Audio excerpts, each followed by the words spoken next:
महसूल मंत्री चंद्रशेखर बावनकुळे यांनी नागपूर जिल्ह्यातील सावनेर तालुक्यातील तेलंगखेडी येथे भेट देत मुख्यमंत्री बळीराजा पाणंद रस्ते योजनेअंतर्गत सुरू असलेल्या कामांची प्रत्यक्ष पाहणी केली। यावेळी शेतकऱ्यांच्या शेतापर्यंत दर्जेदार आणि मजबूत रस्ते पोहोचविण्यावर भर देण्यात आला। शेती आणि शेतकरी समृद्ध होण्यासाठी ग्रामीण भागातील पायाभूत सुविधा सक्षम असणे आवश्यक असल्याचे बावनकुळे यांनी यावेळी सांगितले। पाणंद रस्त्यामुळे शेतकऱ्यांना शेतीमाल वाहतुकीस सुलभता मिळणार असून शेती विकासाला गती मिळेल असा विश्वास त्यांनी व्यक्त केला। भेटीदरम्यान त्यांनी उपस्थित शेतकऱ्यांशी संवाद साधत त्यांची अडचणी, अपेक्षा आणि सूचनांची सविस्तर माहिती जाणून घेतली। शेतकऱ्यांच्या समस्यांचे निराकरण करण्यासाठी शासन कटिबद्ध असल्याचेही त्यांनी स्पष्ट केले। यावेळी आमदार आशिष देशमुख, भाजप नागपूर जिल्हाध्यक्ष मनोहर कुंभारे, माजी आमदार सुधाकर कोहळे, भाजप प्रदेश कार्यकारिणी सदस्य डॉक्टर राजू पोद्दार, संदीप सरोदे तसेच अन्य पदाधिकारी उपस्थित होते। राज्यामध्ये मुख्यमंत्री बळीराजा पांधन रस्ते योजना ची सुरुवात झाली आहे।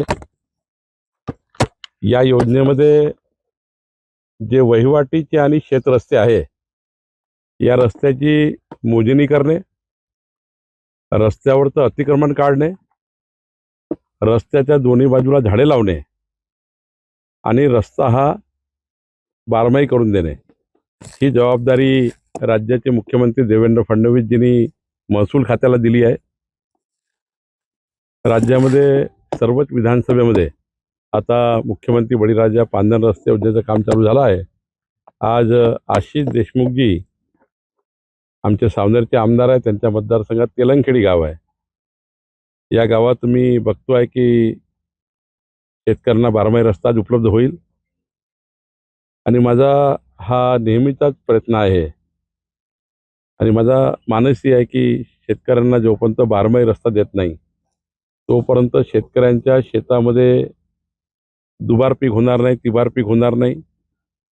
आणि ही त्या ठिकाणी आपण जर विचार केला तर शेतकऱ्याच्या शेतात पाणी, शेतकऱ्याच्या शेतात दिवसानी 12 तास वीज आणि शेतकऱ्याच्या शेतात रस्ता हटला तर शेतकऱ्याचा मुलगा कधीही सरकारी नोकरी मागायला जाणार नाही। ही खरी अर्थव्यवस्था मजबूत करण्याची बाब आहे आणि त्यामुळे आम्ही हा विचार केला आहे की पुढच्या 5 वर्षामध्ये राज्यातले सर्व रस्ते मोहीम स्वरूपाने हे बारमाही करायचे, शेत रस्ते वहिवाटी रस्त्यावर संपूर्ण अतिक्रमण काढायचे आणि हाही थोडा एक कठोर निर्णय घेतला आहे की ज्या शेतकऱ्यांनी 50 शेतकऱ्याची वाहतूक थांबवली अतिक्रमण करून, त्या ज्या शेतकऱ्यांनी वाहतूक थांबवली आहे, 50 शेतकऱ्याचा रस्ता बंद केला आहे, त्या शेतकऱ्या काम हमेशा चलते रहता है और ज़्यादा काम के इफ़ेक्ट्स भी। इसीलिए मेरे साथ हमेशा रहता है विठोबा का stay active pain relief oil, जो दे दर्द से छुटकारा तुरंत।